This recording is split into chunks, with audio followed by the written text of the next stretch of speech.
গরুর শেড নতুন করে তৈরি করছেন এবং গরুর শেডটা কিন্তু খুব সুন্দর, ভালো লাগছে। আর এইরকম মানসম্মত এবং পরিবেশ বন্ধব এই শেড করতে হবে আপনাদের। যারা নতুন উদ্যোগ নিয়েছেন শেড করার জন্য, আপনারা অবশ্যই শেডের কোয়ালিটি দেখে আপনারা করবেন। এই যে দেখুন, গরু এই থেকে বাধা থাকবে এবং বিভিন্ন ধরনের কিন্তু খাদ্য সামগ্রী এখান থেকে সরবরাহ করতে পারবেন এবং মাঝখান দিয়ে অনায়াসে করতে পারবেন।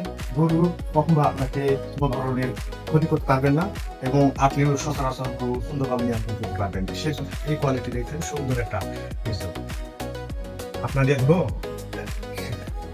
এই মুহূর্তে এই যে দাদা নতুন শেখ করেছেন, তার দুধ খামার পালন করে সাদরে ব্যবহার দিয়ে সাজিয়েছেন। দাদার নামটা একটু বলেন। আমার নাম মোহাম্মদ বুলবুল ইসলাম। নতুন খামারের উদ্যোগ নিয়েছি গরু পালার জন্য। আমরা সবাই দোয়া করবেন গরু যেন পালন করে দেন, এখান থেকে জীবন জীবিকা নির্মাণ। ধন্যবাদ। এই মুহূর্তে আসলে নতুন উদ্যোগ দাদার জন্য একটু দোয়া করবেন বুলবুল আহমেদ। তো এই মুহূর্তে এই যে দেখি নতুন নবগত এসে